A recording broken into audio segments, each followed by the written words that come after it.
ওম নমো ভগবতে বাসুদেবায়। জয় শ্রীকৃষ্ণ। রাধে রাধে।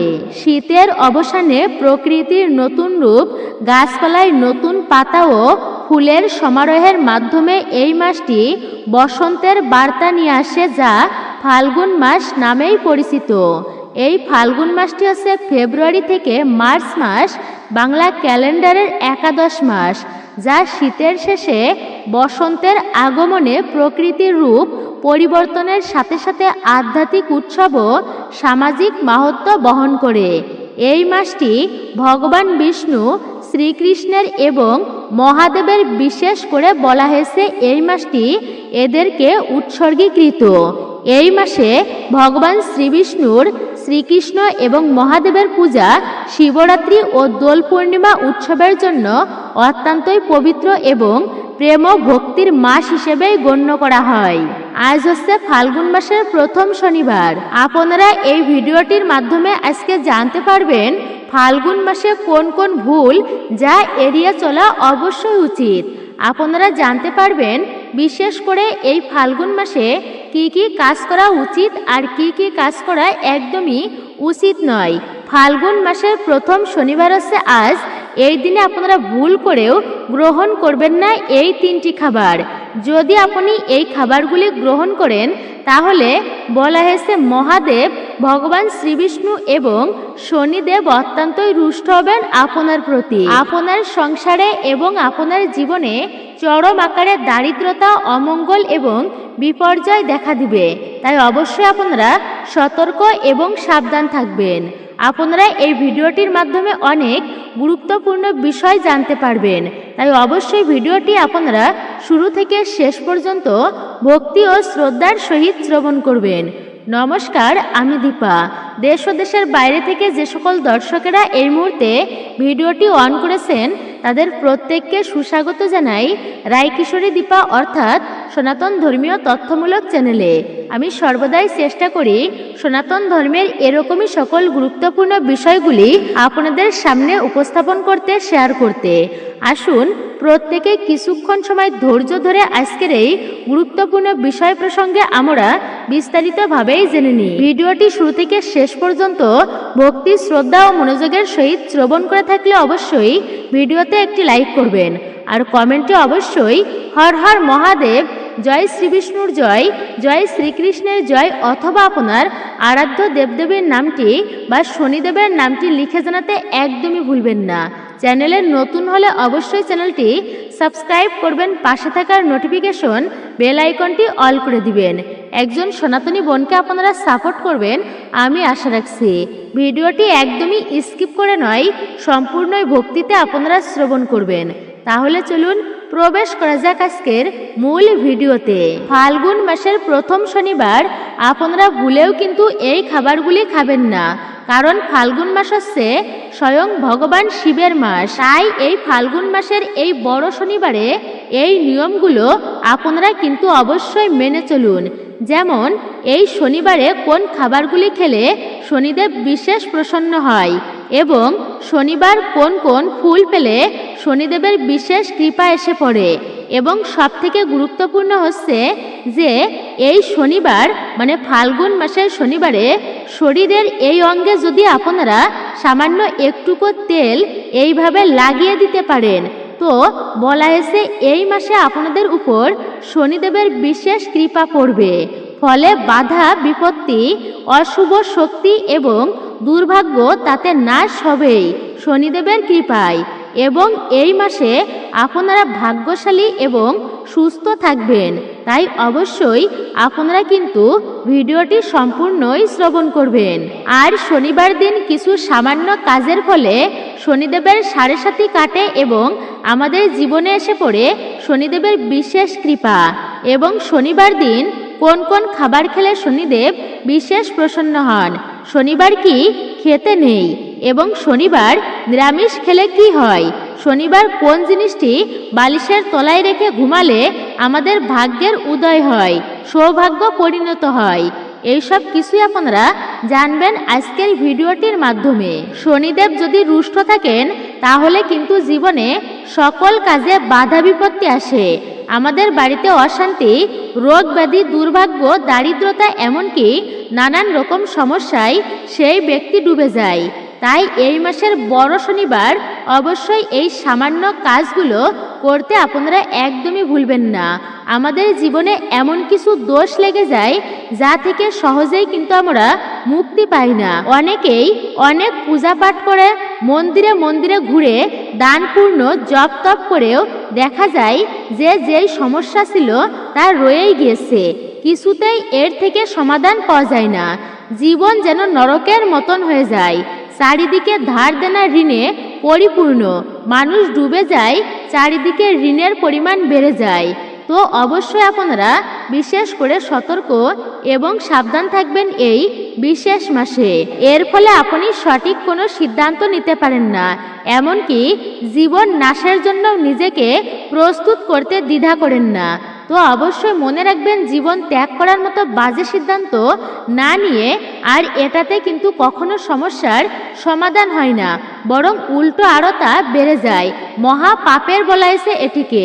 কারণ আয়ুপূর্ণ না হলে, তোর আয়ুপূর্ণ না হওয়া পর্যন্ত যদি কেউ এই জগৎ থেকে যেতে চায় ইচ্ছাকৃতভাবে, আর একেই তো প্রেত যৌনি প্রাপ্তি হতে হয় এই ব্যক্তিকে। অবশ্যই আপনারা এটি মনে রাখবেন। তাই এমন কোনো অপরাধের কাজ আপনারা ভুলেও কিন্তু করবেন না।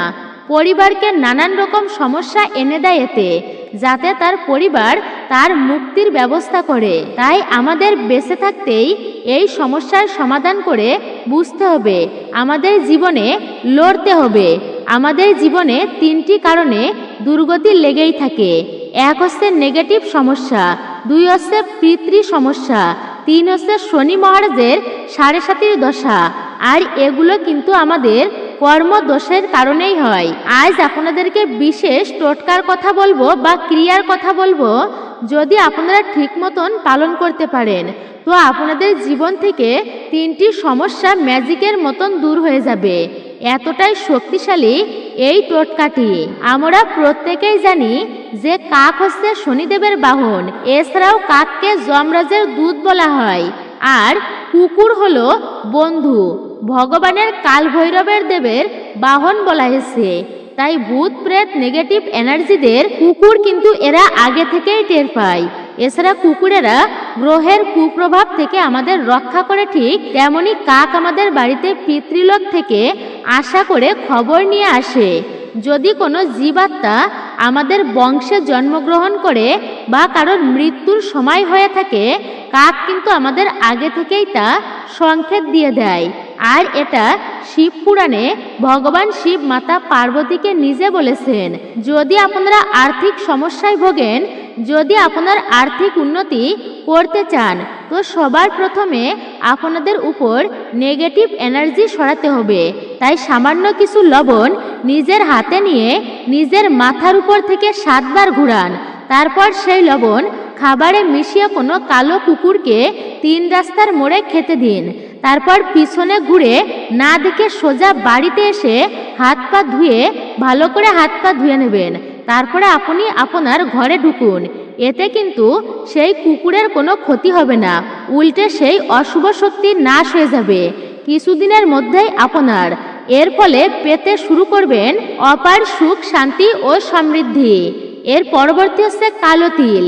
একইভাবে কালো তিল নিজের মাথায় 7 বার ঘুরিয়ে, মানে মাথার উপর থেকে 7 বার ঘুরিয়ে কাক দেখলেই ছুঁড়ে দিন সেই কালো তিল। এতে আপনার বাড়ি থেকে নেগেটিভ এনার্জি কাক নিয়ে পিতৃলোকে চলে যাবে। আর মাথায় ঘোরানোর সময় অবশ্যই আপনাদের ইষ্ট মন্ত্র জপ করবেন, এতে কিন্তু খুব তাড়াতাড়ি কাজ হবে। আর যদি এগুলো কিছুই করতে না পারেন, তো প্রতিদিন সন্ধ্যায় কিছু হাতে কর্পূর নিয়ে আপনারা কিছুটা কর্পূর নেবেন হাতে। আপনারা তারপর ইষ্ট মন্ত্র জপ করে মাথার উপর থেকে 7 বার ঘুরিয়ে বাড়ির বাইরে গিয়ে সেটি জ্বালিয়ে দিন। এতে কিছুদিনের মধ্যেই আপনাদের বাড়ি থেকে অশুভ শক্তির প্রভাব অনেকটাই কমে যাবে। আপনারা প্রত্যেকেই জানেন যে শনিদেব হলেন আমাদের কর্মফলের দেবতা। আমাদের করা প্রত্যেকের কর্মফল তিনি প্রদান করেন। কিন্তু আপনারা জানেন কি যে মা বাবার করা কিছু শাস্তি বা পূর্বজন্মের করা কিছু ভুল সন্তানদের ভোগ করতে হয়? ফলে সন্তানদের জীবনে নেমে আসে চরম দারিদ্রতা, চরম অশান্তি। আসলে যখন আমরা কোনো পরিবারে জন্ম নিই তখন সেই পরিবারের সাথে আমাদের একটি কর্মবন্ধনে আবদ্ধ হয়ে যায় আমরা, আর সেই সম্পর্ককেই বলা হয় ঋণবন্ধ সম্পর্ক। যেমন যখন কোনো ধনী ব্যক্তির বাড়িতে যখন কেউ জন্মগ্রহণ করে বা কোনো সেলিব্রিটির বাড়িতে জন্মগ্রহণ করে তখন তারা তার ফল ভোগ করে, যেমন নাম, টাকা পয়সা বা প্রতিপত্তি। আর এর কারণ হলো তাদের পূর্বজন্মের কর্মের ফল, এবং শনিদেব তাদের উপর খুবই প্রসন্ন। ফলে দেখবেন যে এমন বাড়ির মানুষেরা যাতেই হাত দেয় তাতেই যেন সব কিছু সোনা হয়ে যায়। আবার অপরদিকে এমনও বাড়ি রয়েছে যে সেই বাড়ির মানুষেরা যে যতই চেষ্টা করুক না কেন কোনো কিছুতেই সেই বাড়িতে উন্নতি হয় না। আর এর প্রধান কারণ হলো সেই বাড়িতে কোনো দোষ রয়েছে। লক্ষ্য করে দেখবেন যখন আমরা কোনো বিপদে পড়ি তখন আমরা বিভিন্ন রকমের মানসিক চাপে পড়ি যে প্রভু আমি তোমায় এই জিনিসটি দেব বা মন্দিরে গিয়ে আমি তোমার পূজা দেব। কিন্তু যখনই আমরা সেই বিষয়টির সমাধান হয়ে যায় আমাদের জীবনে তখন আমরা ভুলেই যাই যে কি মানুষ করেছিলাম, অর্থাৎ কি মানসাই করেছিলাম সেটিও কিন্তু ভুলে যাই। ফলস্বরূপ যখন আমাদের মৃত্যু হয়ে যাবে তখন সেই ঋণ আমাদের উপরে চেপে যায়। ফলে সেই ঋণ থেকে মুক্ত হওয়া না পর্যন্ত আমাদের আত্মা মুক্তি পায় না। ফলে সেই পরিবারে দেখা দেয় তখন বিভিন্ন রকমের সমস্যা। আর একে বলা হয় পিতৃদোষ বা পিতৃদেবের থেকে দোষ প্রাপ্ত হওয়া বলে। ফলে সেই মৃত ব্যক্তি তখন সেই বাড়িতে বিভিন্ন রকমের সংকেত দেয় যাতে আপনি তার মুক্তির কোনো ব্যবস্থা করেন। যদি আমাদের কোনো পূর্বজ কাউকে ঠকায় যার ফলে তাদের পরিবারে অনেক বড় ক্ষতি হয়ে যায় বা এমন কিছু করে ফেলে যাতে দেবতারা তাকে ক্ষমা করেন না, তো এমন ব্যক্তিও কিন্তু মুক্তি পায় না। আর এর ফলস্বরূপ পুরো বংশকে ভোগ করতে হয় পিতৃদোষের সমস্যা। বা যদি আমাদের বংশে কখনো কেউ অভিশাপ দেয় তো এর ফলও কিন্তু আমাদের পুরো পরিবারকে ভোগ করতে হয়। আর এর ফল প্রদান করেন স্বয়ং শনিদেব। কিন্তু এই সব কিছু থেকে বেরোনোর একমাত্র উপায় হচ্ছে দান করা, দান, সৎ কর্ম এবং ঈশ্বরের ভক্তি।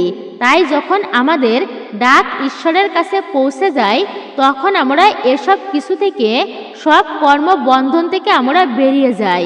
বা যদি কোনো পুণ্যবান আত্মা আমাদের বাড়িতে আগমন হয় কোনো পুণ্যবান আত্মার, এই দোষ কিন্তু তখন কেটে যায়।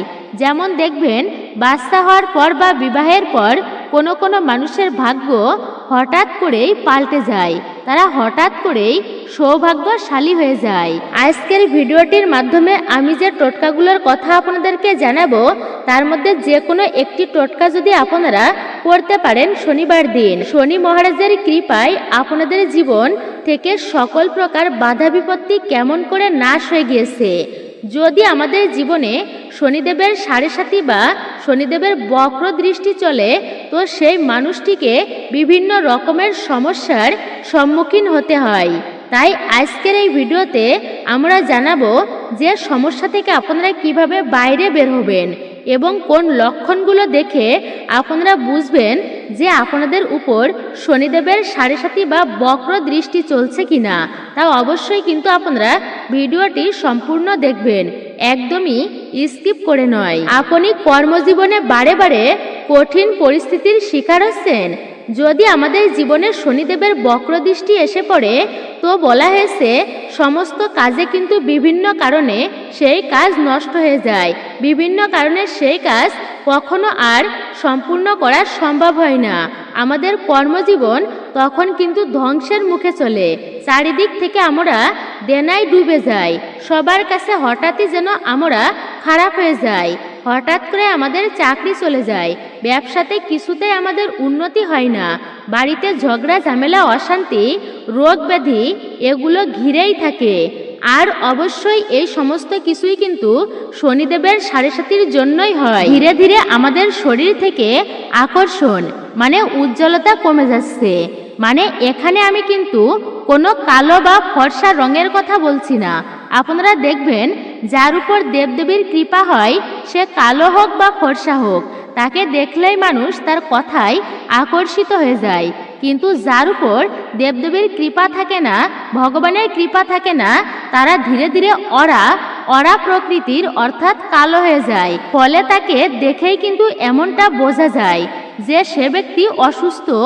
আর এগুলি আর আমাদের কিছু ভুলের জন্য হয় এমনটা। প্রদীপ জ্বালালেও শনিদেব আমাদের উপর থেকে তার বক্র দৃষ্টি সরিয়ে নেন, কারণ শনিদেব হনুমানজিকে নিজেই বলেছেন যে তিনি তার ভক্তদের উপর কখনো বক্র দৃষ্টি দেবেন না। আপনারা শনিবার দিন শনি মন্দিরে গিয়ে সামান্য সরিষার তেলের একটি প্রদীপ জ্বালালেও এবং ভগবানের প্রিয় প্রসাদ যেমন সাদা বাতাসা ও সাদা যে কোনো সুগন্ধি ফুল দিয়ে তার পূজা অর্চনা দিলেও শনিদেব খুবই প্রসন্ন হয়। গরু, কুকুর ও কাককে যদি আমরা তিল মিশ্রিত খাবার খাওয়াই তো শনিদেব এতেও কিন্তু খুবই প্রসন্ন হন। আজ রাতে আপনারা কিছুটা কালো তিল এবং কিছুটা অড়হরের ডাল আর কিছুটা লবঙ্গ কালো কাপড়ে বেঁধে আপনাদের মাথার উপর থেকে আপনারা 7 বার ঘোরাবেন এবং ঘোরানোর সময় ওম শ্যাম শনিশ্বরায় নমঃ এই মন্ত্রটি আপনারা 7 বার পাঠ করবেন এবং তারপর সেই জিনিসটি আপনারা আপনাদের বালিশের তলায় রেখে রাতে ঘুমাবেন। এবং পরের দিন আপনারা বাড়ির আশেপাশে যে কোনো একটি অশ্বত্থ গাছের তলায় এগুলি রেখে আসবেন এবং অশ্বত্থ গাছকে আপনারা আপনাদের মনের বাসনা এবং যে দুঃখ দারিদ্রতায় আপনারা আছেন তা অশ্বত্থ গাছকে বলবেন। এর ফলে শনি মহারাজের অপার কৃপা বর্ষিত হবে আপনাদের জীবনে। আমরা জানি যে শনিবার কি কি খাওয়া উচিত এবং কোন খাবার এই দিনে খেতে নেই, আমরা সেটি জেনে নিই। শনিবার দিন মুগ ডাল, পনির, লাউ, উলুদ ডালের খিচুড়ি এবং কালো তিল খাওয়া অত্যন্তই অশুভ। আমরা এইবার জানব শনিবার দিন কি কি খাওয়া উচিত আর কোন খাবারগুলি খাওয়া এই দিনে একদমই উচিত নয়। শনিবার দিন বিশেষ করে মুগ ডাল, পনির, লাউ, উলুদ ডালের খিচুড়ি এবং কালো তিল খাওয়া অত্যন্তই শুভ। কিন্তু এই দিনে কালো তিল এবং লবণ বাড়িতে কড়াই করে আনা একদমই শুভ নয়। এবং যে শনিবার আপনারা শনিদেবের পূজা অর্চনা আরাধনা করবেন, পারলে সেই দিন অবশ্যই নিরামিষ খাবার গ্রহণ করুন এবং সরিষার তেলের বদলে আপনারা এই দিনে পারলে সাদা তেলে রান্না করুন। এবং এই ছাড়া এই দিনে আপনারা বেশি করে তেল মশলাযুক্ত খাবার একদমই খাবেন না, আমিষ খাবার খাবেন না, পেঁয়াজ রসুন খাবেন না, পোড়া জাতীয় কোনো খাবার আপনারা খাবেন না। এই দিনে এই সমস্ত কিছু থেকে আপনারা দূরে থাকবেন। মুসুর ডাল এই দিনে আপনারা একদমই খাবেন না। এইবার আপনারা জানবেন সামান্য কার্যের মাধ্যমে যে কোনো শনিবার আপনারা বাবার আশীর্বাদ নিন এবং ভক্তি মনে আপনারা অবশ্যই বাবার পূজা অর্চনা করুন এবং মহামৃত্যুঞ্জয় মন্ত্র বা হরে কৃষ্ণ মহামন্ত্র আপনারা জপ করুন বা হনুমান চালিসা আপনারা পাঠ করুন। এছাড়া শনিবার দিন লোহার জিনিস দান করা, অন্ন বস্ত্র দান করা বা কোনো পশু পাখির সেবা করায় শনিদেব অত্যন্তই প্রসন্ন হন। তাই বড় শনিবার অবশ্যই আপনারা এই শনিবার এই সামান্য কার্যগুলো করতে একদমই ভুলবেন না। আপনারা তেলে এই জিনিসটি মিশিয়ে শরীরে এই জায়গায় লাগান, তারপর সেই জিনিসটি আপনারা পরিয়ে দিন। দেখবেন আপনার জীবনের সমস্ত দুঃখ দারিদ্রতা সব কেমন করে ম্যাজিকের মতো চলে গিয়েছে।